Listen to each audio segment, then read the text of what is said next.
Well, welcome to the first podcast of the Saints Martini.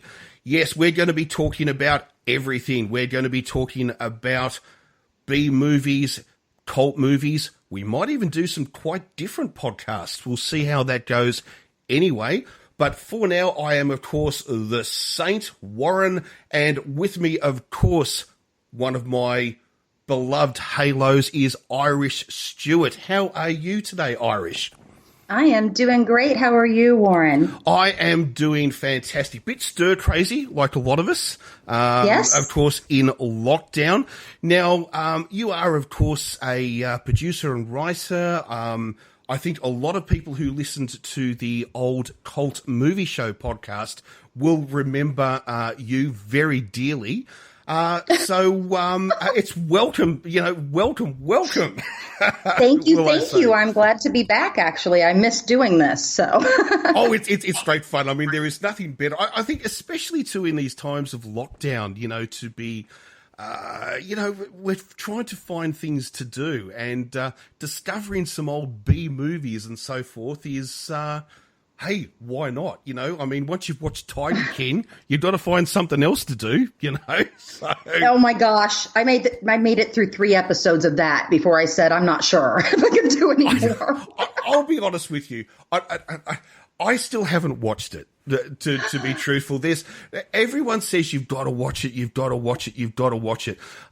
But who is the guy that used to do that show, Politically Incorrect?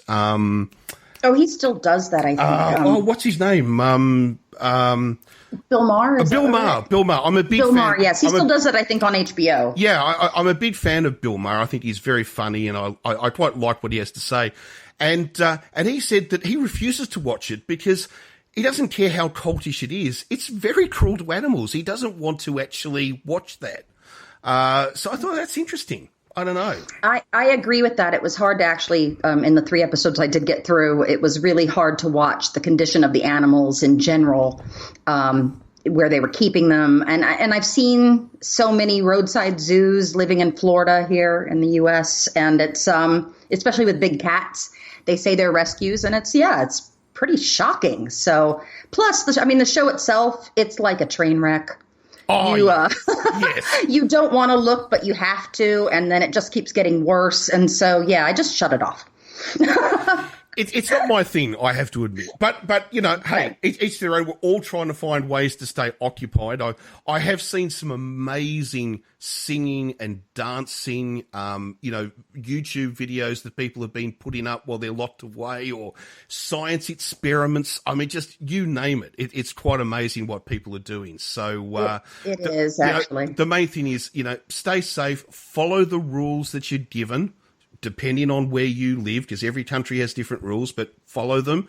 There's a reason for them. And, hey, hopefully we'll all get through this. Yeah, and if you live in a place where your leaders are ignorant and are telling you don't have to follow any rules, then ignore that and follow some rules that other states are following. I hope you've been injecting disinfectant and putting a UV ray up your ass. Because I believe isn't that the latest... The latest cure, something like that. Don't make me sad, Warren. We just got started. I don't want to cry. I know. Well, anyway, look, before we get started, because obviously this is the podcast, the B movie, or just movie version of the Saints Martini. As I said, we might actually look at doing some other Saints Martinis, maybe some political Saints Martinis, maybe some cultural Saints Martinis. I don't know. We'll just, look at it. We're in lockdown. We'll just see how it all sort of goes. But before we get started, I do just want to say, I want to give a shout out to Woven Cafe. They have, they're very close to my heart. So too is the owner. If you're in Yarraville and you need some takeaway food, you need some of the best coffee that there is in Melbourne or in the world, you've got to get to Woven Cafe. They are still doing takeout service. And if you don't know where Yarraville is, then you are not close enough and you will be breaking the law by trying to get to them. But if you do know where they are, obviously if you do know where Yarraville is, then obviously you will not be breaking the law. So please go get a coffee, get a takeout meal. Let's help some of our small businesses through these troubled times stay afloat, because when it is all over, we're going to need them. So let's, give them a little bit of support now. So 175 Stephen Street, Yarraville, best coffee in Melbourne. Give them a shot. There you go. That's the plugs out of the way, Velvet. Sorry. Oh, my goodness. That was a slip, wasn't it? Wow. My goodness. I don't know that I've ever been called another woman's name within the first 5 minutes of a podcast. Wow. Now that is a Freudian slip of Freudian slips. Wow. Okay. That's what happens when you do a podcast for 3 years every bloody weekend. Something gets I understand completely, and I'm not offended. I'm actually I feel good that you might have called me Velvet. So I am. Oh my God, I'm so sorry, Irish. I really apologise for that.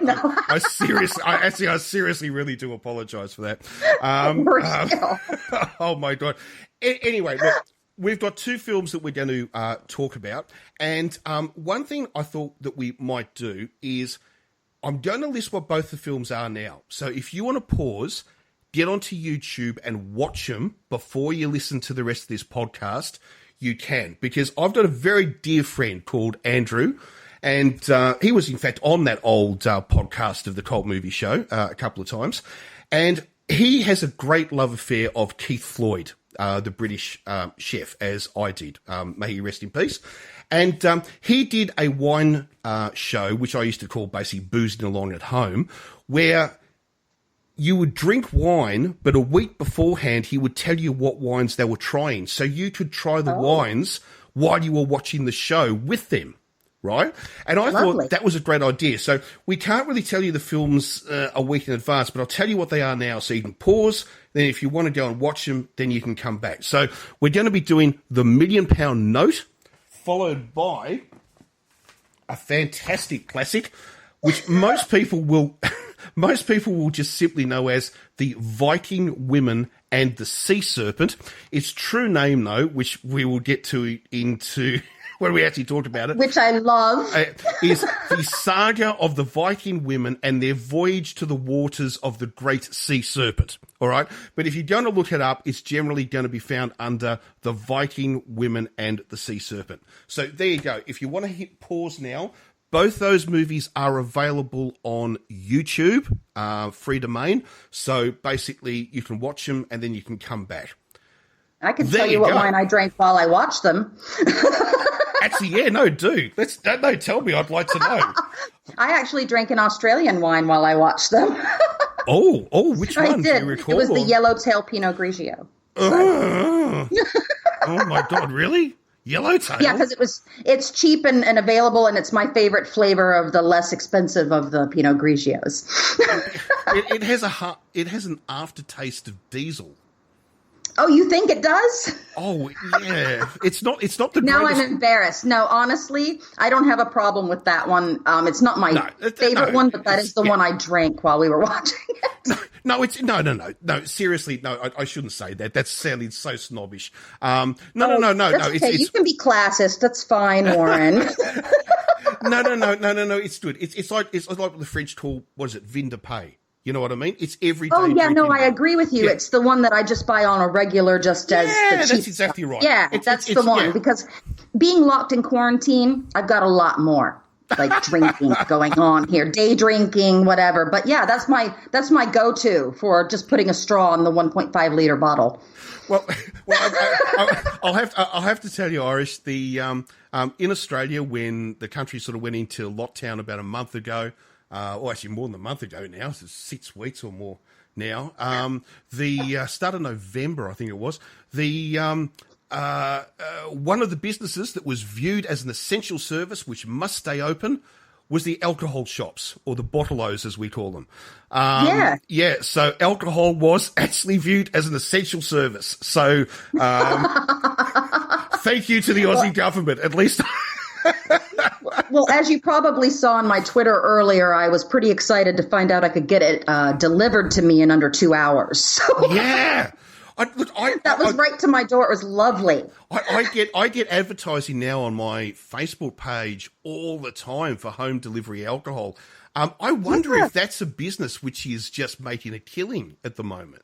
I would think that it is, yeah. If you're stuck in the house with your family for days upon days and weeks upon weeks, yeah, you probably are doing some day drinking. So it's day drinking. A great story about that. I heard one person I think say we're all going to come out of this either. What was it? We're all going to come out of this either alcoholics or obese. One of the two, possibly actually both. Maybe both. Yeah, maybe both. I do remember hearing the story of Mike Myers, actually, when he was in Prague, and he was making a film with Margot Robbie. And Margot Robbie apparently had held a like a picnic in the park for a whole heap of people who were on set. And so Mike Myers and his wife obviously went along, and they were met there by Margot. And Margot said, "Oh, you came! Thank you, thank you, thank you. Here, have a beer, get one down you." And of course, it's this Czech or Hungarian beer, so literally like a litre can, okay, which is, about 20% alcohol or something, right? And Mike Myers was like with his wife sort of going, I don't know, it's 11 o'clock in the morning. I don't know if I can really drink all of this. And Margot Robbie's there sort of saying, don't worry about it. I've already had 5.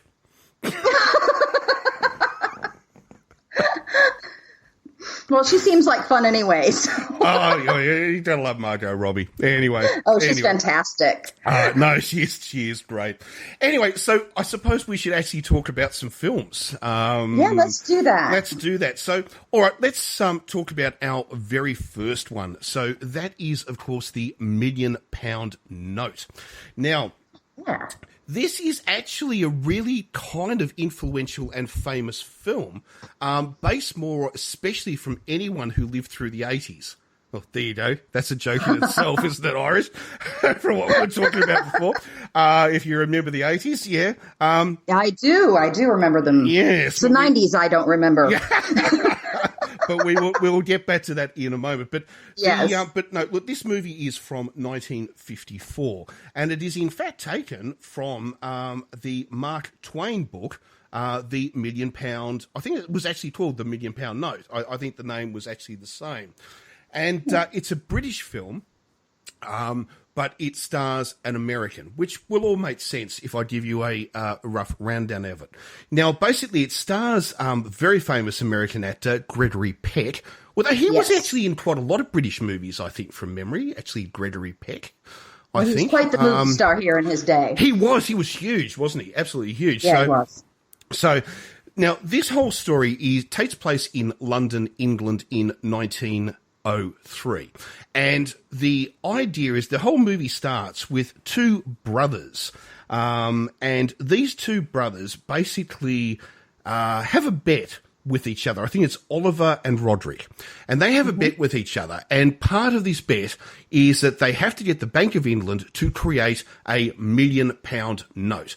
Now, so basically, it's a promissory note, basically, for £1 million. Now, 1903, right now, let's put this into real terms. That's $12.5 billion in today's terms, right? So...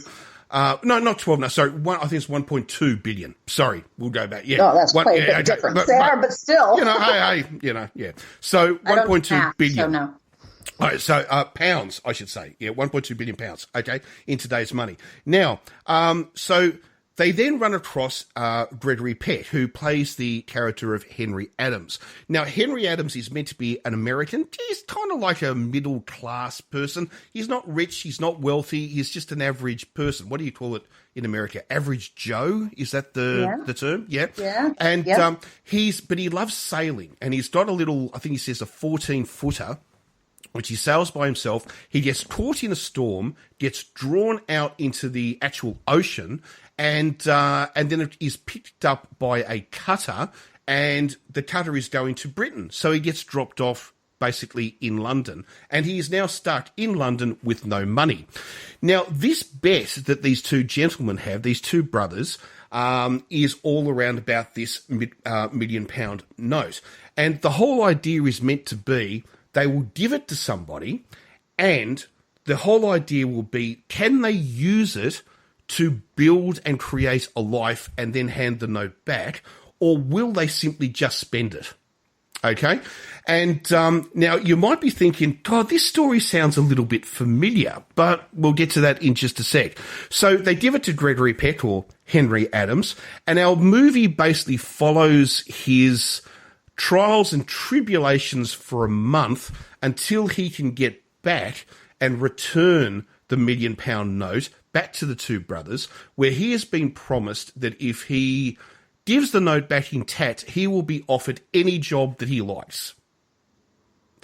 And it's basically, our film is then about all of the adventures and everything that happens to him while he's in possession of the note.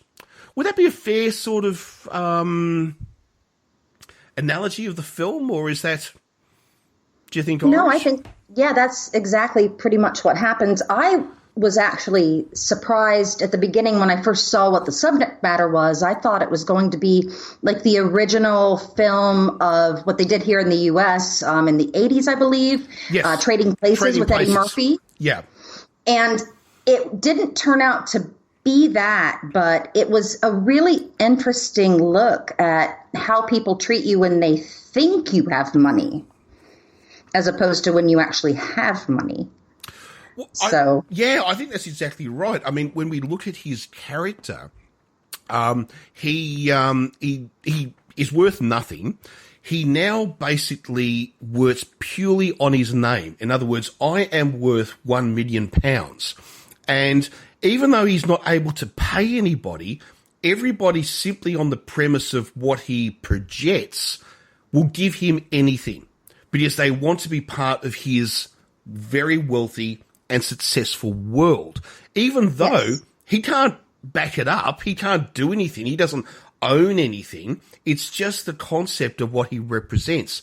And I find that fascinating because even in the real world, Irish, you think about it, how many people do we see, whether it might be on television or even politically, where it's all about the bluster of what they represent rather than what's actually behind them.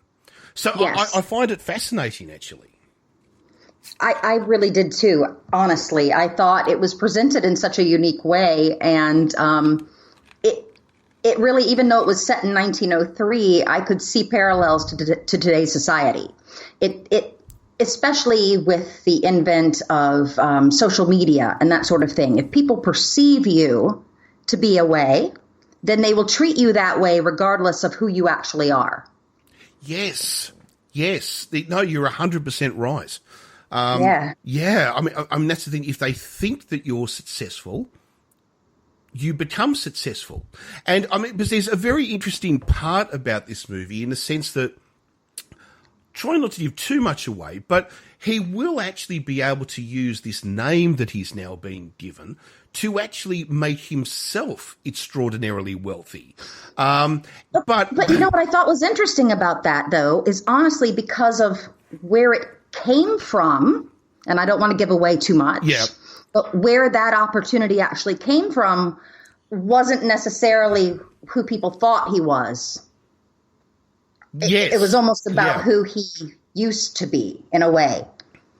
Yes, it's an interesting idea. I mean, do you think do you think it really holds up today? This whole idea that you could literally create a fake. I suppose we have actually seen it happen, haven't we? Where people have created fake backstories for themselves, and they have been offered TV shows. Oh, sure. Even though what they're talking about never actually happened. Absolutely. Well, we have people, even here in our U.S. government that have created backstories for themselves, which turned out not to be true in the end. And they were able to, elevate themselves within our political structure through that. So, yes. I mean, it happens constantly. It's based on the class of society and those who are without, who want to be within the orbit of those with. Yes, yes. And I think that what's maybe different about this film is that the main element of the financial rise of Henry Adams is based more about credit. In other words, because we think you're wealthy, we'll extend you credit. Where maybe in today's society, that's a little bit different, because I don't really know if you can actually do that these days. I think it's maybe more, we could take a made-up social background and give you social credit, which you could then create money from. But I'm not too sure we could actually give you fake money. I don't know. I would like to think that's the case. I do think at times with some people who have nothing but are able to make people think that they have things based on their persona and their appearance and the backstory they're able to create, that they've been able to put themselves in a position with people who would give them more when they might not have, and I know I'm being really... I'm not really saying a lot about that because I'm trying to be careful. But I don't know. We can give quite a lot away. I mean, this movie is from 1954. It's not the sort of movie where if you knew the ending to it, I think you're not going to necessarily watch it. Do you know what I mean? No. So we can give quite a bit away. Yeah, I'm just thinking more about in its reference to today's society. Yeah, so I think that does happen a lot here, even now. I think if you have the appearance of having things, you get put into positions where you have more of an opportunity than those who are walking the streets in shabby clothes. So that's, yeah. Well, I used to work with, work for a director of a company who loved his Mercedes. Okay, loved his Mercedes. But every time he went to upgrade his Mercedes, he used to walk into the showroom dealership unshaven and in a tracksuit. Yeah. Right? My only thing about that was that, okay, his whole idea was he wanted to be taken as a person rather than a bank check, right? But the thing was that, to my liking, you're kind of dressing like a drug dealer. So they probably think that you've actually got a bank jet behind you anyway. Well, maybe he didn't need a fashion consultant. I still remember when he said that, and I sort of said, hang on, you're kind of describing it. Anyway.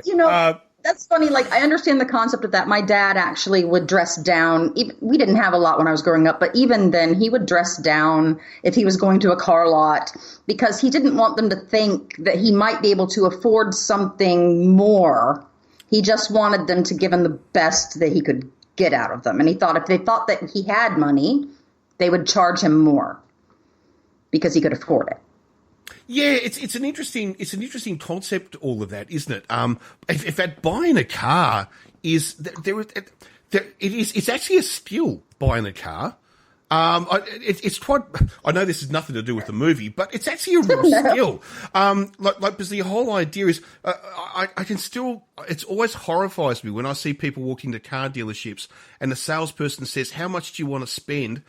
And I can remember I was in a Peugeot dealership many, many years ago, and I saw this young couple. They were in their early 20s. They had this 1-year-old child with them, right? They walked in. Mm-hmm. They were francophiles when it comes to cars, because they had their old Peugeot out the front.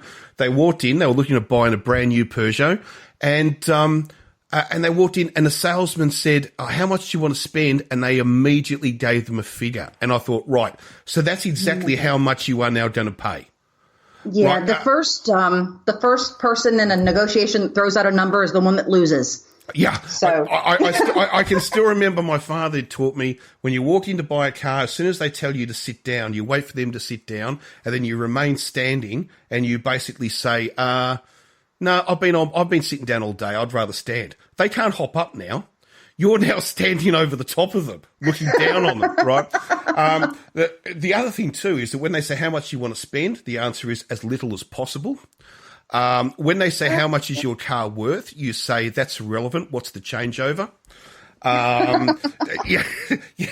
There should be I'm taking you with me next time I go get a car, Warren. There should be a course. There should be a course, I reckon, on how to buy a car. But anyway, we are so off track of the movie. That happens with me often. So I digress. And yeah, don't worry. I'm well known for it. I will start talking about, I don't know, telephones, and I'll end up talking about exercise machines. I mean, there's or we'll start talking about movies from the 1950s, and we'll end up talking about cars. We'll talk about buying a car. That's exactly right. Now, the only thing that one thing about this is that if we put this into real terms, right? So when this book was written, okay, by Mark Twain, and when the actual movie was made, £1 million as a bet, is it a ludicrous amount? Like, is it just not realistic in any shape or form? I mean, so let's put it into today's money. So we'll just round it, £1.5 billion sterling. I don't know what that is in US dollars. I don't know. Probably $3 billion, probably thereabouts. Yeah, actually, these days, I don't know. Maybe not. Yeah. Your dollar's actually holding pretty strong, believe it or not. But I mean, is it a ridiculous amount of money? Does it make the story a bit too unbelievable that someone would bet that amount of money? Well, I guess it depends on how much those two gentlemen were actually worth. If to them it was just a lark and that didn't seem like that much. I mean, maybe they were the Bill Gates of that time period. I'm not sure. So it's hard to say. I mean, the amount of money you have is relative to what you're used to living on, I guess. Well, I suppose that's very true. But even when we hear, I mean, look, what is it? The US president says he's worth $10 billion. What is it? Forbes says he's worth about $2.5 billion, of which 50% of that is in debt. So we all know he's not worth anything. But even if let's just say, for argument's sake, he was right, $10 billion. That's 1/10, no more. Right? That's 12% of his. So you'd need to be ferociously wealthy. I mean, we're talking, the real elite of the elite of the billionaires in the world. Yes. I mean, I think the movie was probably not super realistic in its setting and its premise, but also, I think... Shame on you, Warren, trying to make a film realistic. How dare you? I mean, I watched Pearl Harbor. I watched Titanic. For God's sake, don't expect a movie to be realistic. Yeah, if you want a studio to make it here in the U.S., it can't possibly be realistic. So that's... It brings up another point. I've been wanting to watch this new American movie, Midway. And I've had all these people sort of say that don't watch it. There's no history in it at all. It's terrible. Don't. It's a rewriting of history. I don't know. Have you seen it? I have not. I've heard the same thing. I don't watch war movies a lot, honestly. They're difficult for me to watch. So even silly ones, but yeah. Yeah, I love historical movies. It's a bit like actually, I'll save this maybe for the next film, but I love the TV show Vikings. But of course the problem with it is that it flies very, very close to the wind with history and made up shit. You know what I mean? I wanted to watch that show. I did. I heard about it when it was first coming out, and I was very excited. But you know what my problem was is when I turned it on, I found out it was a scripted series, and I thought it was going to be a historical series. And I was so disappointed in the first episode with it not being what I had expected it to be. I turned it off and have never watched another one. So, yeah, I know I should go back and try again. Well, we'll save the Vikings talk for the next movie anyway. But yeah, I mean, I can deal with altering history, but I just wondered whether the amount of money was just too ludicrous. Just absolutely. But then again, you've got to make this person look like they are the Bill Gates of their time, right? Sure. So that's the thing. So maybe nothing less than £1 million would have worked. Well, they said, I guess, in the movie that was only the second £1 million note that had ever been put out by the bank. So that was in and of itself was a big deal within society. They said there had been some stories in the paper about it being given. So that's interesting. But the one thing I don't know what you thought about this, but they talked about the idea of the eccentric American millionaire. Right? They kept referencing that through this movie all the time. But I would have said the reverse was opposite. When the word eccentric millionaire comes out, I think more British, not American. I think what they referred to in their British way was a man who wasn't dressed as they would have expected. He was dressed in the clothing he had gotten from the ship that had brought him over. So he was dressed more as a pauper. Right. So maybe that was just, he didn't look the part, therefore they wanted, he wasn't poor, once they found out he was rich, it had to be that he was eccentric, because why else would he be dressed like that? Well, they try to sort of make him out, well, I suppose the whole idea is that everybody views him a bit like a Richard Branson or Sir Richard Branson type character. With the flip-flops and the Hawaiian shirt. Yeah, probably. I'm worth billions of dollars, but I wear thongs and a pair of jeans and a T-shirt. Yeah. Yeah. Because that makes me cool and down to earth. I don't know. It's. I'm sorry, I laughed. No. I honestly, I don't have an opinion of Sir Richard Branson one way or the other, to be honest. But I have an opinion of billionaires that has nothing to do with them personally. So that's all I'm going to say about that. Although I think there are some billionaires who do actually contribute a huge amount back to society, although it would be argued that it's very easy to do that if you're worth $10 billion. Absolutely. I'm just going to say personally, in my personal opinion, I think it's absolutely immoral to be a billionaire. But that's not for me to decide for others. That's their issues. I don't feel that if I had billions of dollars that I would need to hoard that for myself. Well, so, it's very, very interesting. In the we are so off topic. I'll tell this story and then I'll get back to the film. I'm always that way. In the Basque country, that borders France and Spain, that Absolutely. area where obviously they've been crying out for independence for many years. I don't have an opinion on it. I'm not Spanish. I'm not French. I'm not Basque. I will leave it up to them. But during the 1980s, within I think it was the Spanish Basque territory, there was a legal concept that no one could earn more than 3 times somebody else. So if you were the manager of a business, you couldn't earn more than 3 times somebody on the factory floor. I have no problem with that. However, I don't believe these rules still exist. I think this was a very communistic 1980s view of the world, right? But yeah, I mean, it is interesting, isn't it? I mean, is obsessive wealth obscene? In a sense that it's like being obese. I mean, look, I'm not going to complain about anyone who's overweight. I'm overweight. But the whole point is that there's a difference between that and obesity. Do you know what I mean? I have to say, I know somebody who recently purchased something that was a piece of artwork, let's just say, that was something they really wanted. It was very, very expensive.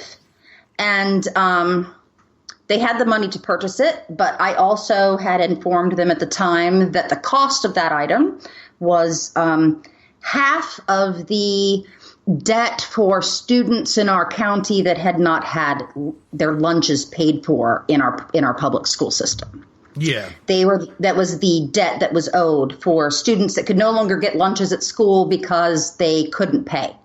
And I found it obscene, honestly, to purchase a piece of art when you could give that money to help pay debt for people who couldn't eat, for children, And that's my personal issue with it, but I felt like it was a flippant expense. But yeah, you can't, like, people who have a lot of money, they don't really necessarily look at it the same way as the rest of us. Well, it's an interesting. I'll tell you a story. I used to do a podcast many years ago, which had to deal with the Big Brother series. Okay, Yeah. and I can still remember I was on air, and one of the bribes that they gave to one of the people was a 1 Series BMW. Okay, so base model 1 Series BMW. I can't speak for other countries. In Australia, that was probably worth about, at the time, $40,000. So that's what, Right. maybe US, I don't know, $35,000, something like that, right? Right, probably. And I said, who in their right mind on day 5 would give up the chance of winning £1 million, right, and going all the way through? And not only that, the celebrity, because not only knows what you could create afterwards from the celebrity that you built, right, as a small business, right? Who would give it up in day 4, for a $35,000 car, right? And everyone who was on the panel with me looked at me like we would dream of owning a $35,000 car, right? So it was total a question of reality, or relevance within your thing. Because to me, I thought, well, that's the price of a car, right? But to them, that was a luxury item. Oh yes, for Right? sure. And it was an event that happened in my life when I suddenly realised, fuck, we're not all the same. Do you know what I mean? No. I honestly think, and especially like in this movie is kind of an example of it, is when you have, it warps your understanding of those who don't have. Yeah. You really can't look at yourself in the same way. You just literally cannot understand what they're going through. Yes. Yeah, I think it happens. I think it puts you in a bubble of disconnection from the remainder of society. Because here's something that's really interesting in the film is that he meets an old friend of his father who's living in America and is quite a wealthy man, which does obviously show that Henry Adams, Gregory Peck's character, obviously did not come from poverty. He's probably an upper middle class gentleman. Now, I don't know what the world was like in 1903. Was it impossible to have funds transferred from nation to nation in 1903? See, I didn't get the impression that his father was wealthy. What I got the impression was, based on the line of work this gentleman was in, a friend of his father's, that maybe he had been a more blue-collar worker and had just really proven himself to be a good person. And this man remembered him as just being a good, hard-working American man. Okay. And when he heard Henry Adams' name being a millionaire, an eccentric millionaire in England and London, where he was, he thought, oh my gosh, now's my chance. I can tell him I have this connection to his father, and he's a self-made millionaire, is what it seemed to him. That's what came across for me. And that he hoped, because of his connection to his blue-collar father in the past, that he could now set himself up in a way that would help them all. That's really interesting. See, this is what I love talking about movies rather than just watching, because I viewed that differently. So that's really, really interesting. I viewed that Henry Adams was actually, he came from, I won't say not aristocracy, but he was not a poor man. I felt like not poor per se, but not wealthy, because he was able to have a sailboat. Yeah, but that doesn't mean it was a massive sailboat. It doesn't mean it was a. But I don't think they were necessarily poor. But I think his father might have been a blue collar guy that made money from working really hard. And he just happened to have a yacht. Well, what did he say? It was 14 foot. So a boat. So we're not talking about an ocean going yacht, are we? It's a 14-foot sail around the bay type yacht. So, which is suspect for getting pushed out to England, but yeah, sure. Well, yes, but then again, you think about it, it's the equivalent of a working class family having a fishing boat today. Yeah, maybe so. And he just Right. enjoyed being in the water and told people he was a sailor. I don't know. Yeah, no, yeah, well. Actually, I mean, probably he would have enough knowledge to be able to work a passage, which is what he Yeah. said he did, and I wouldn't think that would be, unusual at all. Yeah, probably You know? not in that time period either. Yeah, so, I suppose really the big question is, how do we really feel about this movie, Irish? What this movie reminded me of and gave me the feeling of was those Sundays that I spent growing up with my dad watching old movies on a Sunday when it was raining outside. It was a really fun movie. I enjoyed it a lot. I haven't watched a lot of Gregory Peck, and so that was enjoyable. I thought some of the characters were interesting. I enjoyed his mute friend that he took on, the strongman. Ah, yes. I thought he was a great addition to him having somebody to bounce off what was really going on, and without him having any kind of dialogue, which I thought was interesting. But he hires his own minder, his own bodyguard, doesn't he? Really? Yeah. And it kind of, solidified the story for others, in the situation. That with him having a bodyguard, it kind of made him seem more like this millionaire they thought he was, while he was helping somebody that was being given a hard time. And I actually really enjoyed it. It's a fun movie that made me really feel like I did, like I said, when I used to watch old movies with my dad. So, yeah, I enjoyed it a lot. That's exactly how I felt. This reminded me of the sort of movie, growing up in Australia, you used to get on the ABC, which was government TV, on a Sunday night. Right. It was that sort of movie. It was a family-friendly movie. The whole family would get together. They just watched Young Talent Time. Don't worry, if you're Australian, you know what that means. Or It's a Knockout, or there's something along those lines. And then you would get the movie, which you would watch before school started, on Monday. Yeah, okay. And that was kind of the traditional, Sunday movie nights, even though you would think Saturday would be more of it, but people were out and about, people were home on a Sunday. So it kind of reminds me of that sort of movie. Where mum, dad and the kids, or these days dad or mum and the kids can also, well, no, I mean, hey. No, I agree with you. Yeah. Family. Because it doesn't, We've changed the law, but the world hasn't changed, if you know what I mean. So it's it's like there were always mums and dads families. They just weren't legal. Now they are. You know what I mean? They always existed. It's just that it was. That's absolutely true. It was Auntie Pat and Uncle Bob. Now it's actually Dad. They were and just Mum, confirmed bachelors then. Yeah. Yeah. That's exactly right. So. So I love it. It takes me back to my youth, and me too. So I absolutely love it. So look, if we were going to rate this, so I'm going to reinstate something from the past, which is the Eric Roberts, the Eric Roberts scale of movie greatness.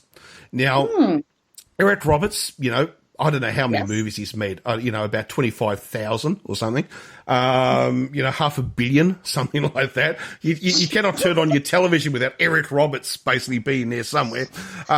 So, if Eric Roberts was going to scale this, if we're going to scale this on the mastery of Eric Roberts from 0 to 5, where would you put this? How many Erics would you rate this movie, Irish?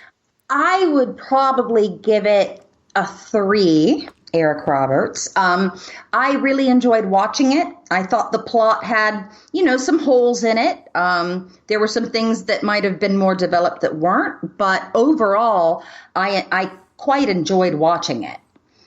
I thought the girl characters were, non-developed and yes. Typical 1950s movies. So I can only give it a 3 based on that. I feel like if we had had more developed characters, maybe more, but overall, I thought it was fun. Yeah, I feel about the same. I'm going to give it 2.5. You know, Oh, okay. look, I think back in 1954, I think this movie would have been much better. You know, I think I would have enjoyed it much more. Watching it now in 2000. Yes, so okay, this is going to sound a little bit weird because I was talking, I got cut off, and now I'm back. We had a little bit of a technical issue there where we got cut off in midstream. So we're back. It should all join together. We should be fine. So, yes, I was saying that basically 2.5 because, yeah, it's that sort of family-friendly film I remember as a kid. The story is, yeah, look, I think it's really enjoyable. I think the production value for 1954 is quite good. So, yeah, no, look, I definitely recommend people watch it. Is it one of the greatest films ever made? God, no, but I recommend people watch it. You know, absolutely. Before we finish with it, though, I was just going to say I really wanted to get your opinion on how this compares to Trading Places. Because Trading Places is based, obviously loosely, but based off this movie and book. So that's what I thought. I wasn't sure, but I felt like initially that's what it was going to do. I'm remembering 1954 to what was it, 1984 or something or other, but something like that. Yeah. But how did you feel they sort of compared? I think that once they took it to Trading Places, they actually created more of a story. In the sense that you felt like there was actually something for these people to lose. It wasn't just one person potentially losing £1 million note, which I thought was crazy. Honestly, the story itself had a hole in it in the sense that if I was given £1 million note, what was to stop me from just taking it right to the bank and cashing it and walking away with it? What good would a job have for me if I already had $1.2 billion? Because I think the whole point is it's family friendly, right? Yeah. He's an honest man. And exactly. that's the thing. If you had have chosen a Vladimir Putin of the world, it wouldn't work, right? But the story has to work with a Gregory Peck of the world.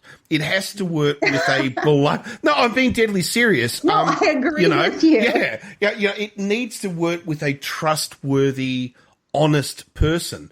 Otherwise, no, they're just going to go to the local bank and they're going to cash it.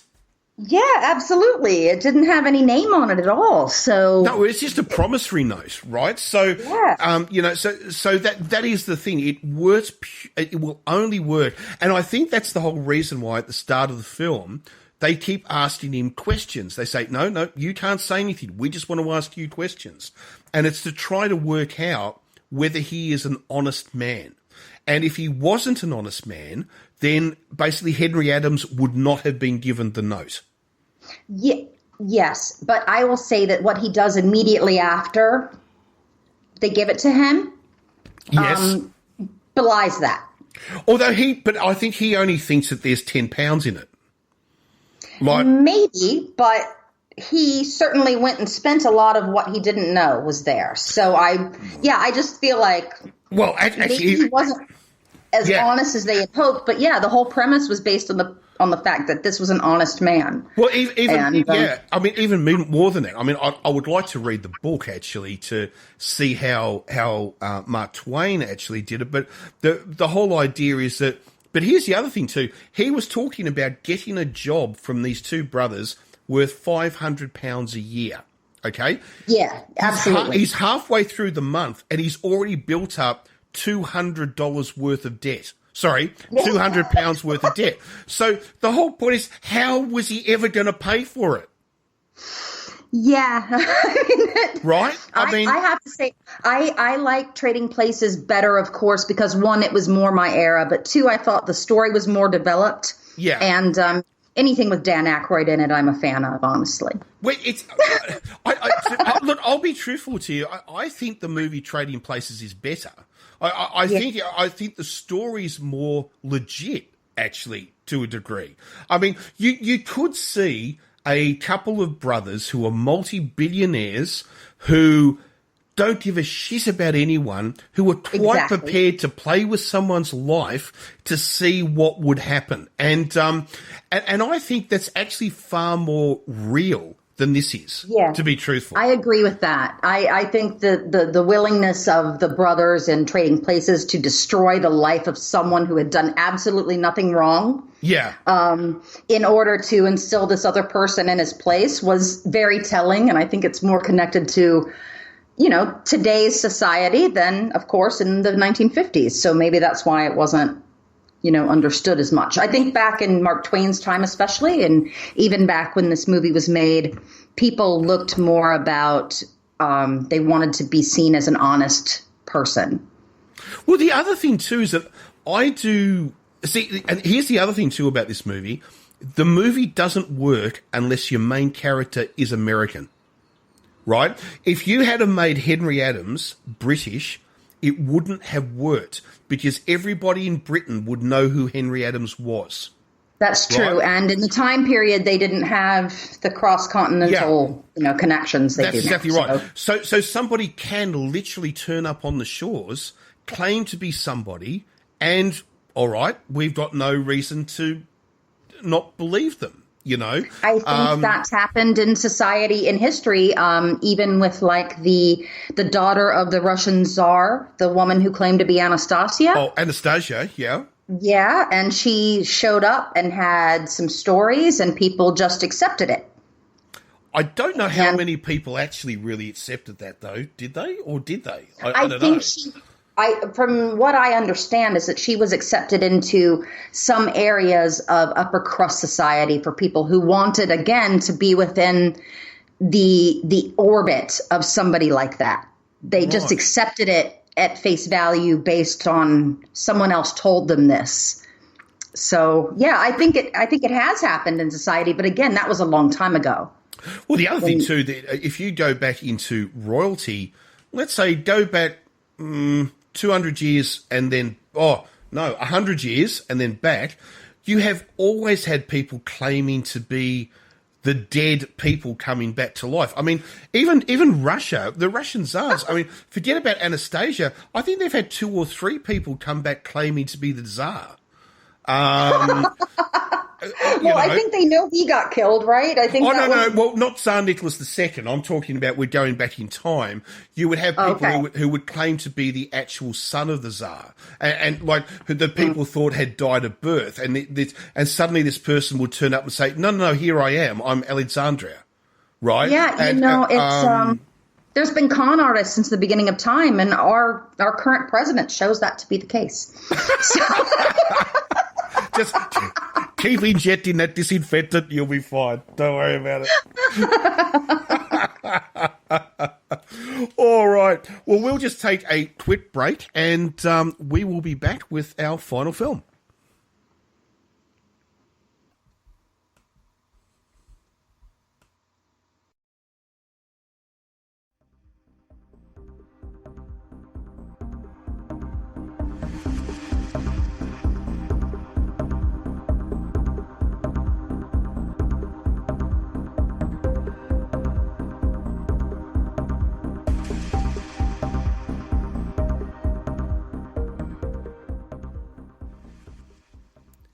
And we are back. At least I hope we're back. I hope this whole thing's going to all come together, because there's been a couple of little technical issues and a bit of day drinking at the same time. So, we're not telling anybody that. No. Irish, I'm Australian. We drink 24 hours a day. It's part of our culture. Yeah, I'm Irish. We also. Oh, there you go. I need a bit of whiskey. Forget the martini. Let's get a martini. I'm trying to behave. Oh, no, okay. Anyway, we are back. And we are back with our second movie. Now, all right, the name of this movie. So, as we said before at the start, generally speaking, people are going to find it under the name of The Viking Women and the Sea Serpent. But its actual official name is The Saga of the Viking Women and Their Voyage to the Waters of the Great Sea Serpent. And yes, it does actually fall into the list of the 20th no, 20, the list of the 20 longest names ever for a movie. And I was wondering. I actually printed off the list, okay? And it's number 16. It's the 16th longest movie title ever made. Before we get into this actual movie, would you like to know the number one? Okay, well, I would. Is it a Welsh movie? Well, that's in words, not in sentence. Yes, but to give you an idea, okay, now number 20, because the thing is that you can kind of play with this a little bit, okay? Because let's have a look at, let's say, a movie Borat. All right. So is Borat technically called Borat, or is it called Borat, the Cultural Learnings of America for Make Benefit Glorious Nation of Kazakhstan? Right? That's the title. Okay, so the thing is, it depends a little bit on how you view this. It's like a little bit like Dr. Strangelove, or what was it, how I, started learning to love the bomb or something. So take that into account. But anyway, so our movie is number 16. Number one. Okay, all right. I'm wearing my glasses. I'm going to need this to do this. Yeah, are you ready? sure. Here we go. And day drinking doesn't help, but here we go. Okay. Night of the day of the dawn of the son of the bride of the return of the revenge of the terror of the attack of the evil mutant hell-bound flesh-eating something or other zombified living dead. That's the title of the movie. So yes, from 1991. So I have no response for that. because look, I mean, see, here's another one too that maybe is in there that really shouldn't be in there. I mean, look, I remember as a child the movie Those Magnificent Men in Their Flying Machines. Okay, but yes. But the thing is that technically, is that movie actually Those Magnificent Men in Their Flying Machines, or How I Flew from London to Paris in 25 hours and 11 minutes? Because if you actually look at the titles on the screen, that is the actual title, right, on the screen. So, right, it's a subtitle. Yes, but so anyway, this one was actually originally released as The Saga of the Viking Women and Their Voyage to the waters of the Great Sea Serpent, which is a complete misnomer. Yes, it makes no sense. There's about 3 seconds of Sea Serpent. It does make a cameo twice, so yeah, maybe. True. So, anyway, what is our story here? Okay, so basically it is... now, if I just tell you, it was directed and produced by Roger Corman. That should tell you everything you need to know right there. Yes. Okay? Absolutely. All right? And if you don't know who Roger Corman is and you're listening to this show, why are you listening to this show? Go and Google Roger Corman, right? Okay? Just this show is the Roger Corman of podcasts to a degree. All right.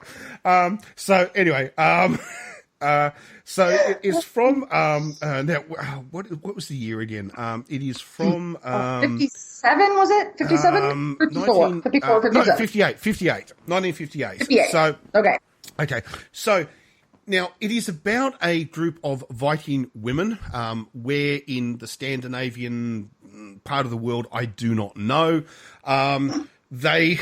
History and this movie have nothing to do with each other, except for the word. It was apparently Viking. The tropical area of the Viking world. Yes, it's amazing that what is probably meant to be the shores of Norway looks awfully much like, I don't know, San Francisco or Los Angeles. And the women are dressed strangely like Amazons in the tropical jungle.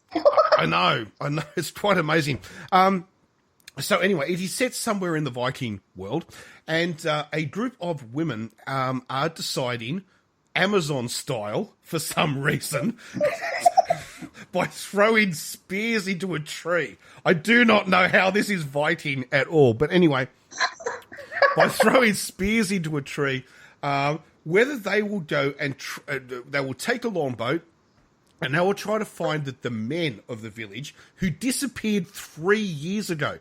Now, I'm sorry, 3 years ago. They would have been remarried by now. This is Viking culture, right? No, Warren. All of the men went except for Otar. Oh, except for one.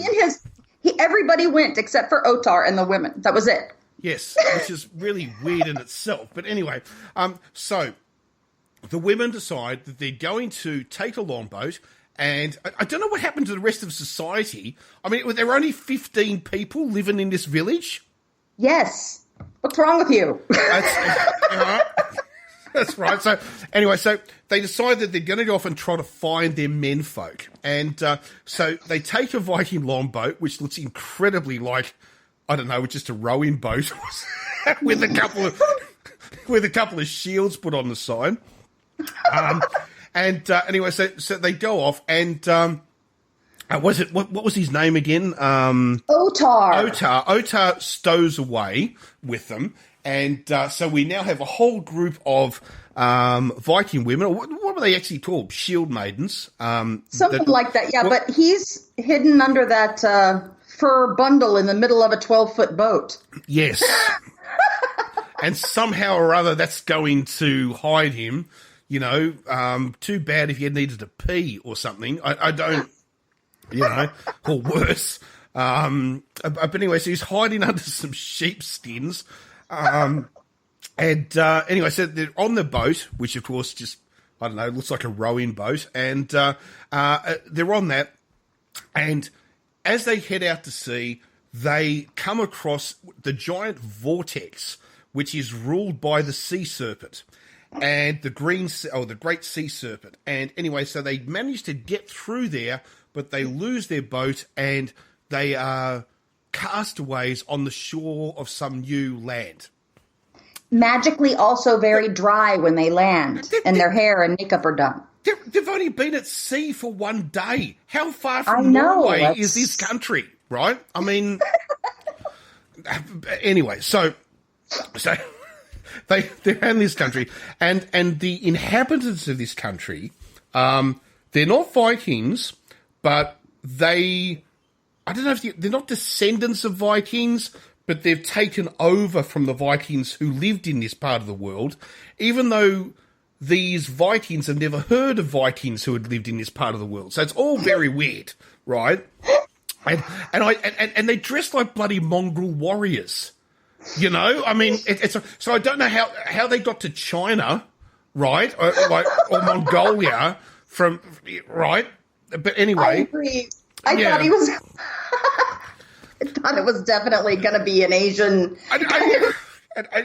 But we know the Scandinavians got to North America. They got to Canada, right? We know that. But China, really?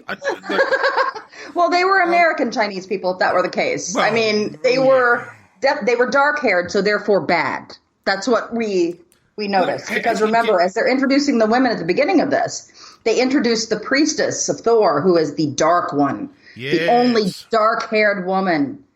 And what happens? She turns. She turns bad. In fact, everyone, this is literally black hat, white hat. Everyone who's good has blonde hair. Everyone who's bad is a brunette. Yes. It's that simple. Absolutely. Yeah, I know. It's quite astounding. So anyway, so they get to this country, they're taken prisoners, and they find out that, you know, there is this ancient Nordic culture that is in this place where these horrible people live, and they have their menfolk all, you know, chained up in a dungeon. And so our movie is about them trying to free the menfolk, and then the menfolk trying to free them, and then them all trying to free each other. They have a couple of attempts at it, doesn't really work, but eventually they escape. And then they try to make their way to the water, where they steal a canoe, I am not joking, a fucking canoe, and manage to get back to Scandinavia in a canoe. Through the vortex yet again. Through the vortex with a giant sea monster. In a bloody canoe. Right? I like how when people fall out of the boat, my favorite part was when they fell out of the boat in the vortex, they just walked up the steps on the side of the boat to get back in over the shields that were along the edges. I know. That was my favorite part. It's so easy when you film this in a swimming pool. Yes, absolutely. Yes. So, look, it's to be honest with you, I actually really enjoyed it. I thought it was great fun. Oh, I laughed so hard. I laughed so hard at this movie. You know, okay. What? Give us your thoughts on it, Irish. Part of my favorite part was at the beginning, like, okay, not even at the very beginning, but after they get to this new land where they have been taken, they're allowed to go on the hunt because they're Viking women. So they're allowed to go on the hunt for boar with the men. And they go, and one of the women saves the prince, who's a sniveling coward, from a terrible beast. And she allows him to take the credit for it. And in the end, they tie her up and want to kill her, and she says nothing. This whole thing. I know. First of all, they arm them, right, which is interesting in itself, right? So then she saves him, hoping to get payment back, but she saves him from what? A wild boar, which, okay, I'm not joking when I say this. It's a domestic pig with a couple of tusks glued onto its snout. It's a fucking farm animal. Right, that they use as the wild boar. It's more interested sniffing around at the ground trying to find truffles than it is trying to kill anybody.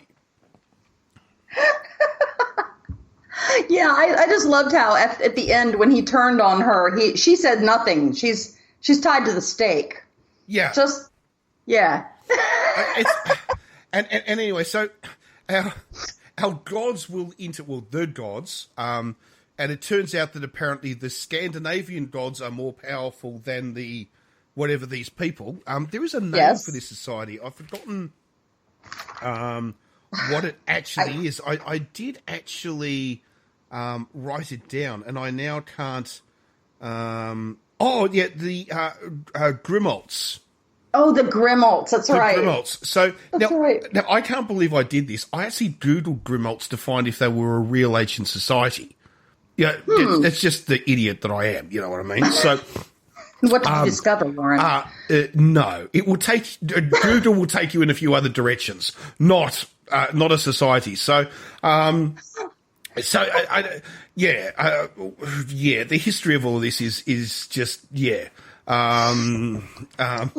I have to say. My favorite character in the whole thing was this guy Otar, who was the only man who was left in the village after 3 years of these, men going off. He gets and hides in the boat. He makes it there, but he loses his vest, which was terrible. And in the end, he drowns somebody to help save them. And I thought, I can see why Roger Corman took this actor and moved him to play Seymour in Little Shop of Horrors in the 1960 film. Because he just really seemed like the kind of guy that would be a hero. I kind of get that. It's like the captain of the ship closing the bulkheads to drown, a percentage of the crew to save the ship. It's a horrible decision, but but it's. But the thing about it that I don't get, right, 3 years in this society, this guy who is clearly pushing 30, okay, has not yet married anybody. This is Viking society, right? They're married off at 15. I mean... well, he wasn't worthy, obviously. But he's still but they respect him as a warrior. This is the thing I don't get, right? They don't want him to come along because, no, he's not worthy. But as soon as he's there, he's the great Viking warrior. And it's like... Because he's the only man with a penis there. That's the only reason. Well, I suppose we could have gone into a softcore movie then, but they don't. You know what I mean? They don't, So. I just feel like at the time he was the only man available, so they just all got behind him.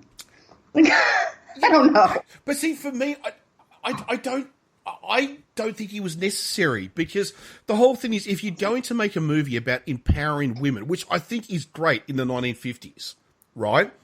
But is that what they did in this? Well, I don't know. Do you reckon they do or they don't? Do you reckon these women are empowered, they're powerful, they make their own decisions, or are they simply a little bit like my husband's gone, I better try to find him. I feel like that's where they took us, like, because even after they got there and there was a place where they could have maybe tried to do something, the only one who was able to do anything was the dark-haired one who was bad and went against them. So I feel like, they were portraying these women as, although they like to pretend they were strong, they really needed the men in the end to save them, because that's really how it ended up. Yes, because the men do kind of save them in the end, don't they?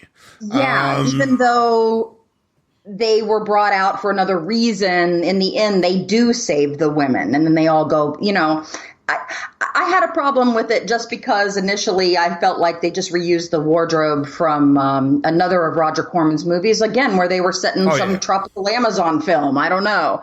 Well, but even the castle, I think, is taken from some other movie. It must have been. Yeah. I mean, it's a Roger Corman film. You know what I mean? Yeah, of course. Yeah. Which is why it's great, because how many other directors will give you just such complete cheese? I love it, honestly. Look, this is the thing. I mean, look. Okay, if you're listening to this show, you probably have an interest in B movies anyway, right? Yeah. But the whole point is this argument of people say, "Why do you watch such crappy films?" Well, I don't think they are crappy. I mean, it's like this whole idea. It's like, to me, it's like if you're a plumber, right, or an electrician, very, very incredibly important part of society. But it's like then turning around and sort of saying the apprentice electrician is a waste of space and the retired electrician is a waste of space. But that's B-grade cinema, because that's where we start and we end. Do you know what I mean? I agree with you. Right? And this, so to just can it, I mean, because the whole point is, if you don't have Attack of the Killer Tomatoes, you don't have George Clooney in Three Kings. I agree with that completely. I think that there is an absolute place for movies like this, especially in our history. Yeah, I think it's they're goofy, and there's a lot of things they could have done better or whatever. But what I find most interesting about any film is, does it have the ability to entertain me? And I was highly entertained through this film. Yeah. I laughed out loud so many times, and also I was like, what is actually going on? But the other thing too is it's not long. It's only about an hour and 10 minutes, something along those lines. Yeah, sure. But the thing is that if you go and watch, I'll give you a classic example. You go and watch an Ed Wood film, right? Mm-hmm. Ed Wood films are boring. I mean, I'm sorry. I know. I agree. They're boring. They really are. They take forever to get to the point. It's just endless recycled material. And then when we finally get to the acting, we love it because it's so cheesy. But we've got to wait 20 minutes to get to 10 minutes of dialogue. Yep. The thing I like about Roger Corman is you get what you paid for. It's right at you. It's like it's from from the very minute it starts, we're right into it. And absolutely. From the moment they were throwing spears at the tree, I was in. That. I could not believe that. It's like throwing spears at a tree. I'm going to tell you, I saw the costumes. I immediately started wondering if those were the costumes that we had used on Sheena. Like, yeah. I know. I was like, what is going on? Look, if you've actually, in fact, you can do this because they're on YouTube. If you actually go and watch the old 1950s TV show Sheena, Queen of the Jungle. Oh my gosh, yeah. Which are on YouTube, so you can go and find them. The quality's not fantastic, but they are you there. You should watch them, yes. Okay. Well, of course, Irish, you know me. I mean, anything Sheena is good, okay? So, as far as I'm concerned, I want the president of the world to be Sheena. So,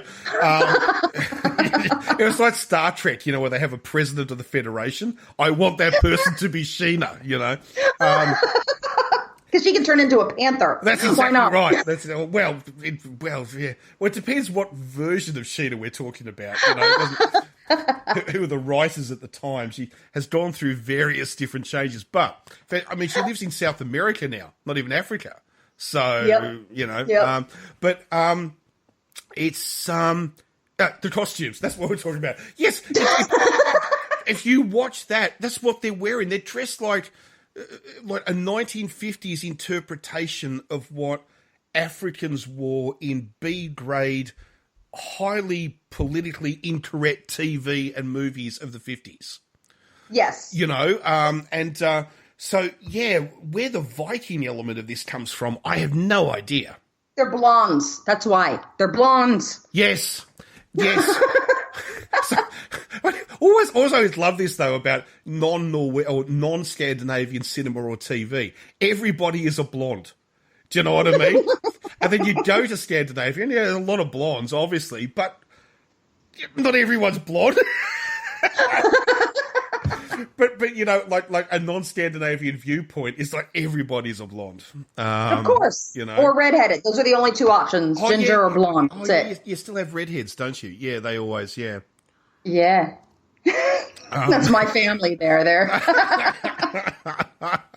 But look, I have to admit, I love this. Just it wasn't too long, an hour and 10 minutes. That's, not much longer than a lot of TV shows these days.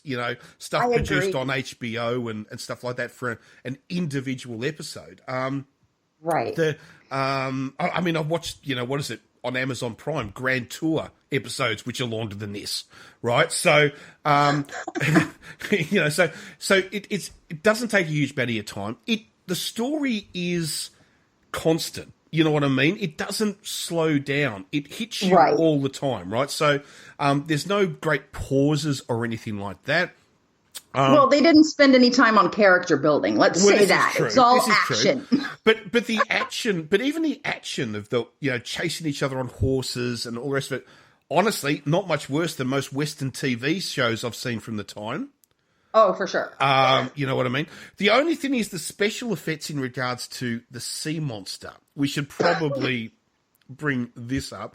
Apparently, one of the reasons why Roger Corman wanted to make this movie is that he was really, really impressed at the time in regards to what could now be done in special effects, right? The problem was that he admitted later he forgot one little thing. He didn't have any money. I was going to say money. Right?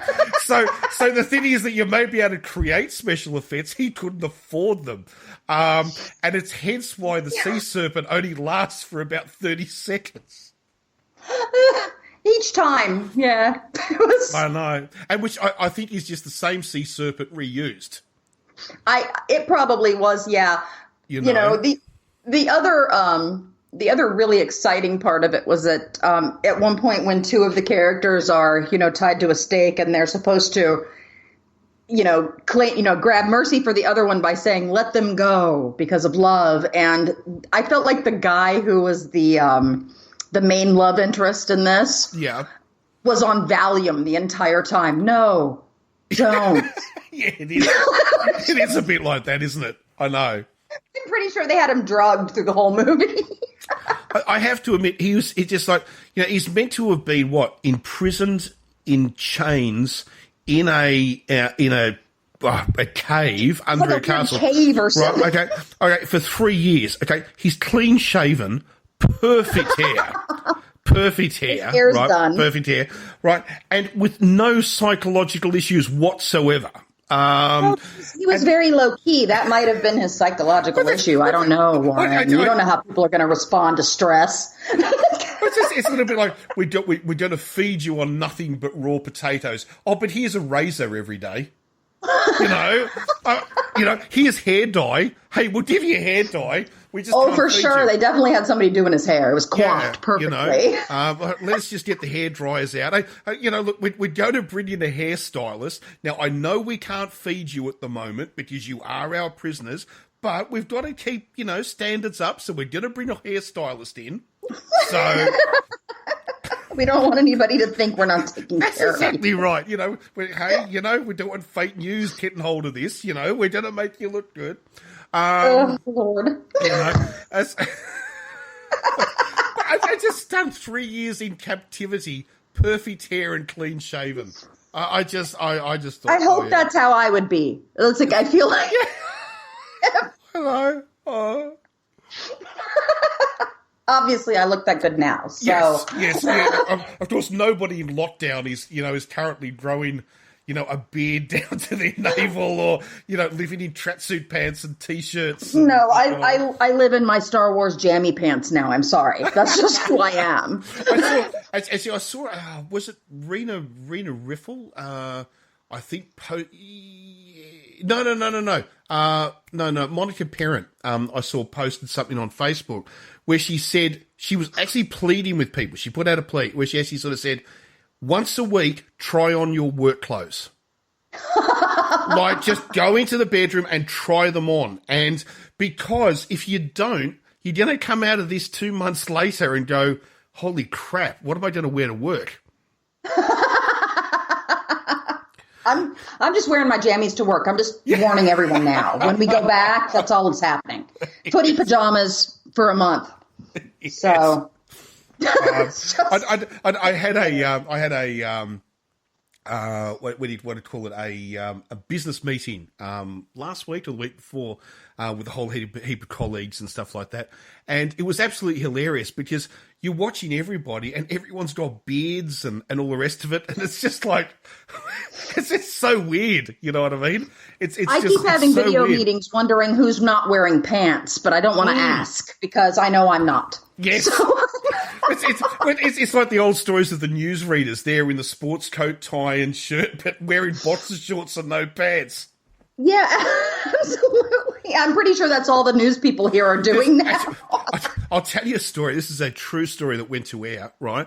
There was a news service during a heat wave. Australia has lots of heat waves, right? So it was many, many years ago. I think it was during the 80s, and they were doing their thing. They're all dressed in their ties and their jackets, and the women are all beautifully dressed and all the rest of it.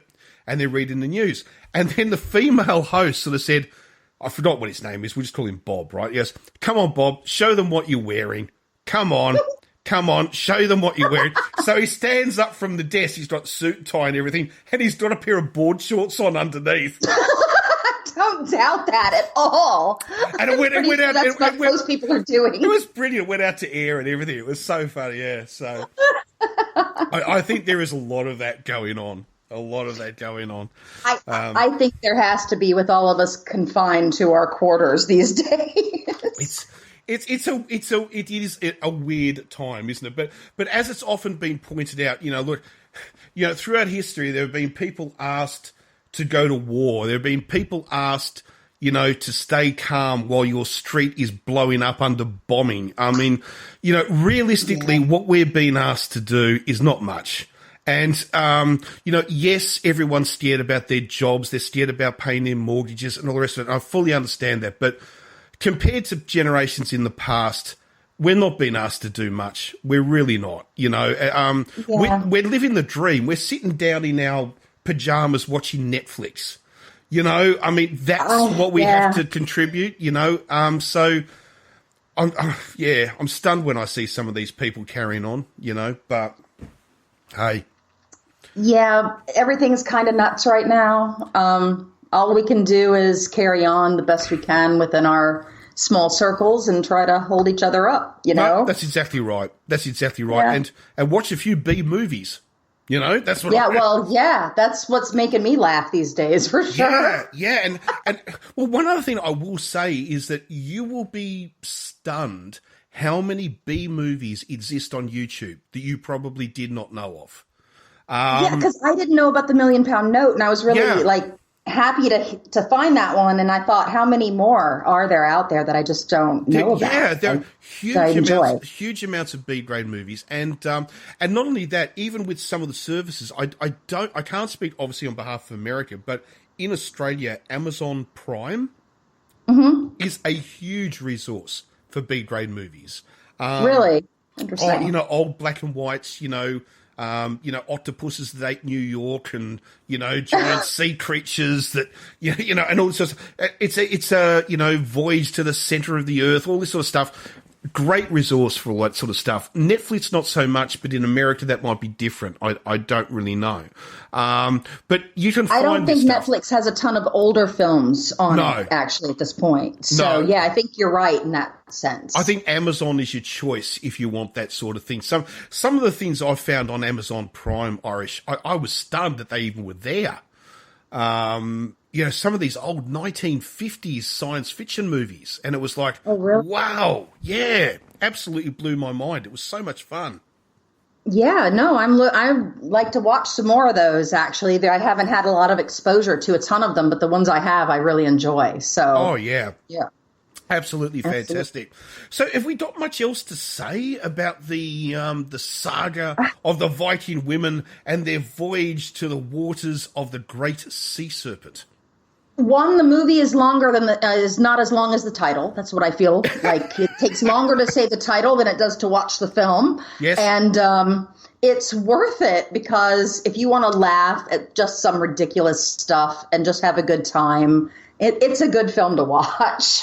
Because I did enjoy it. I thought it was fun. I mean, look, if you seriously want to sit down and actually really want to watch a movie, all right, yeah, it's not for you. Okay, the same as even £1 million note. It's not for you. Okay, go onto Netflix, go onto iTunes, find something really serious or funny or whatever. But if you're sitting back and you just don't care, do you know what I mean? You've got a drink in one hand, a fez on your head, and a pipe in the other hand, right? and I'm getting all Matt Smith here, but you know what I mean. If you're I'm not getting excited. Stop it. But but if you feel like that sort of night or that sort of afternoon, these two films are fantastic. You know, they really are, and I'm going to keep talking about them forever, basically. So yeah, well, honestly, they made my afternoon fantastic. So I have to say, it's hard right now to find a place to just forget about stress and laugh and enjoy something that isn't serious, and that's what I really liked about this. Yeah. About both of these films, actually. Yeah. So, and I'm sorry, I will always look for an excuse to watch Gregory Peck in something. Oh, yeah. I forgot how handsome he was. And, I mean, he's no Cary Grant, but, okay, that's interesting. I'm coming at it. I'm a huge Cary Grant fan. I'm coming at it from a different perspective, though. So, yeah. Okay, forget about the looks. Who do you reckon's a better actor, though? Oh, well, probably Gregory Peck, because, Cary Grant was a little one-dimensional. He's very only really plays one character, doesn't he? I mean, yeah, he's one-dimensional. He's basically like Gene Hackman now. You love Gene Hackman; he's a great actor, but he's always Gene Hackman. There's some like Gary Oldman who I can watch in a million movies, and I have to be reminded that that's who the actor is playing. Yes. Or that's who he is. Because he never looks the same. He's definitely like the most multidimensional actor I've ever seen. Yeah. Cary Grant was one-dimensional. And I appreciated him for that. But, Gregory Peck is probably the better actor for sure. Yeah. But there's some ways I don't mind one dimension. I mean, look, Hugh Grant, the British actor? He's very one-dimensional. I mean, does he ever play anyone? Oh, yeah, that's exactly right. And look, and I know he's politically incorrect these days, but I still love a John Wayne movie. I mean, I really do, Look, I grew up watching The Man Who Shot Liberty Valance, basically Rooster Cogburn, all that stuff with my dad on Sundays, like I said. And, I love him. But, again, yes, politically incorrect these days. I think there's a lot of things, too. I mean, I was watching one of his movies the other day, and it had that classic line in it, what was it? I'm not going to hit you. I'm not going to hit you. The hell I'm not. I'm not. I know what he represented was a million years ago, and also the real man himself was not necessarily the most culturally respectful man, and so forth. But hey, it brings up that point, doesn't it? It's a little bit like, should you still listen to music by Michael Jackson? Oh, well, yeah. I mean, those are personal issues, I guess, that you have to deal with internally. I'm going to say that in certain situations, I understand why you wouldn't want to. Like I love, or in the past have loved, the humor of Woody Allen, but I don't watch his movies anymore. Yeah. As much as I loved them when I was growing up. I don't know. I just, there's some things I just can't look past. And, some people have that and others don't. So I don't know. It's hard to say. Yeah, I think it's a personal, everyone makes their own personal judgment. I mean, if we go back, there are artists from the Renaissance that turn out to be horrific people. Yes. But we love their art. So, I just leave that up to the individual. I won't say what's right or wrong. It's just up to I can only control myself and what I do, so I don't judge others for what they do. Yeah, and I think that's the best ways to be. All right, so if we are going to actually rate on the Eric Roberts scale, oh God, I'm not going to say it again. You go first. All right, okay, here we go. If we're going to rate the saga of the Viking women and their voyage to the waters of the Great Sea Serpent, this is one of these times I want to rate it with twice. Do you know what I mean? Okay. Like for instance, in regards to what it is, I got to give it a 5.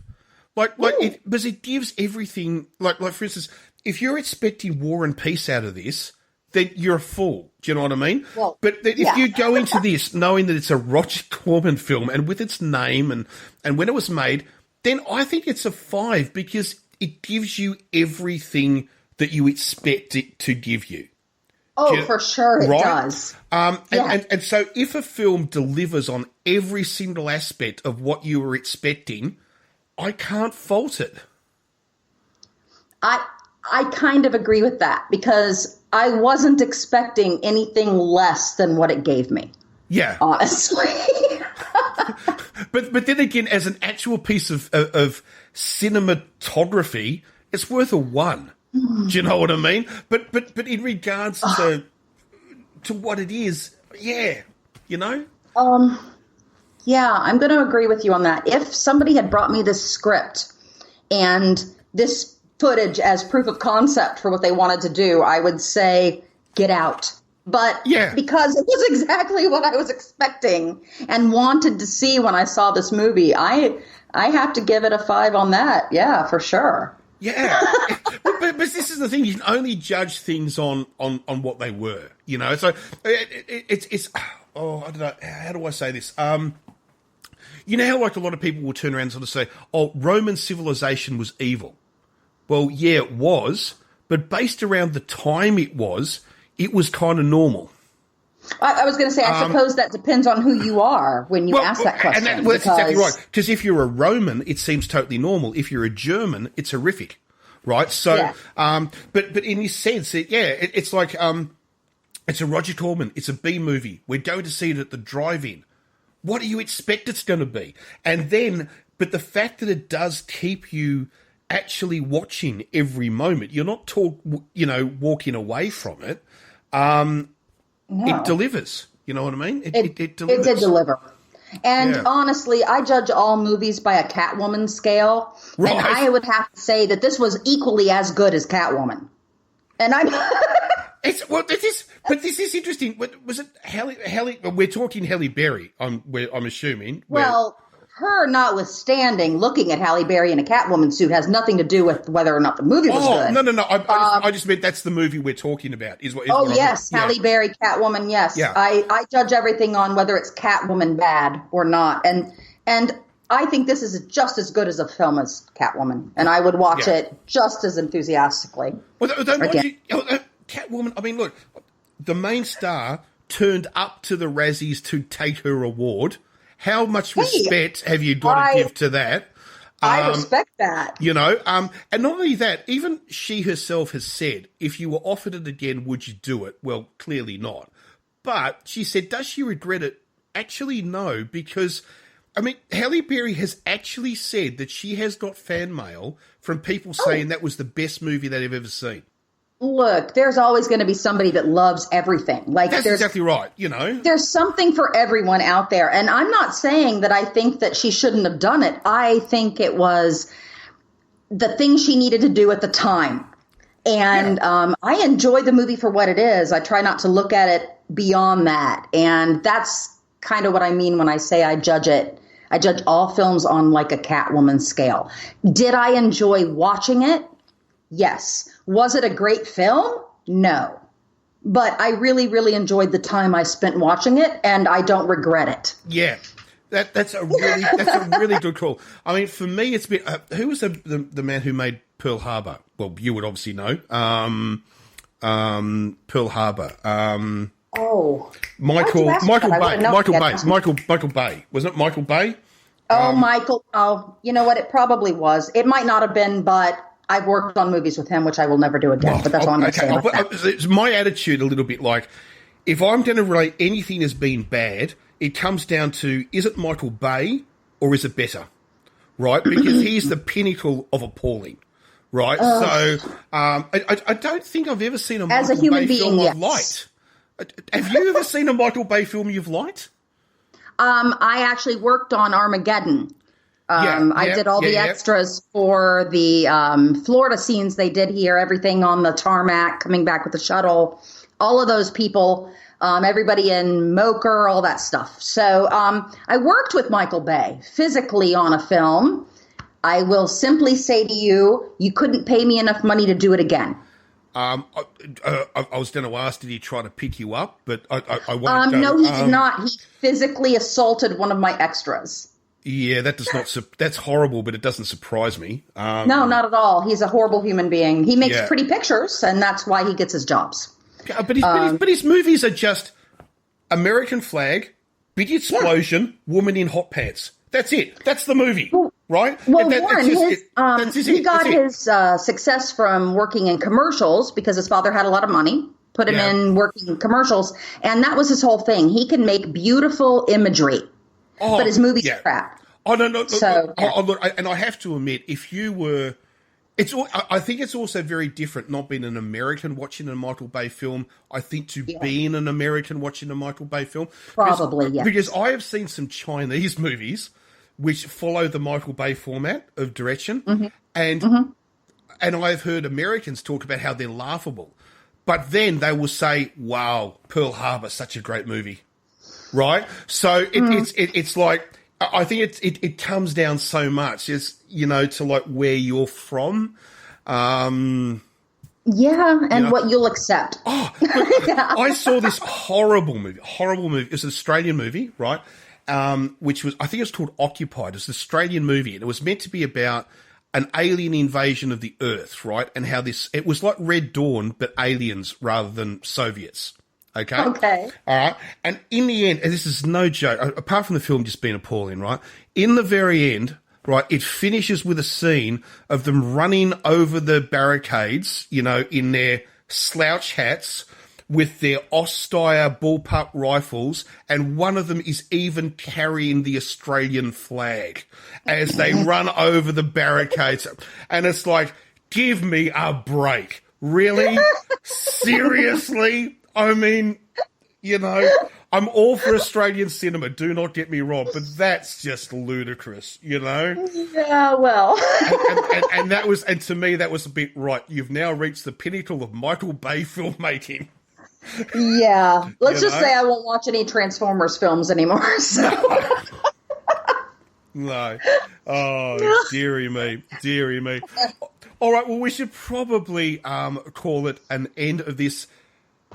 Probably. It's been so long since we've talked. We have gone on rambling. And we should probably... Look, I won't apologise. I'll maybe just explain. Irish and I haven't spoken... Well, we've Facebooked and tweeted and all the rest of it, but we haven't physically spoken for quite a long time, actually. And so we're tending to get very distracted because of the fact that we haven't spoken for quite a while. I'm also just very easily distracted by shiny objects. So am I. So we work very well that way. But so look, podcast 2, we'll try to be a little bit more professional. All right, We'll try to stay on the point. I can't promise anything. No, we probably won't, but we'll give it a shot anyway. But now, before we go, though, is there anything you want to shout out? Twitter pages, anything like that? I just probably want to give a shout out to all the creatives out there who are trapped in their homes or other places where they can't really promote themselves or really express themselves in the way they want. I feel you, and I'm here with you in solidarity in my own private hell. So just know that soon we'll all be free of this mess, and yes. Hopefully it'll be a better society for it in the end. It's going to be a different one. There's no doubt about that. But it's hopefully, I agree with you. Hopefully it'll be a better one. We're all being asked to make a few sacrifices. Come on, let's just do it for the greater good. We can do this. We'll get through this. And stay strong, stay safe. And we will be back with another podcast, episode 2. I don't know if episode 2 will be political or will be movies or what it will be, but there will be an episode 2. So, please tune in. So, thanks, guys, for listening. Thanks a lot, guys. No worries. And we shall talk soon. Bye, Warren. Thanks, guys. Bye.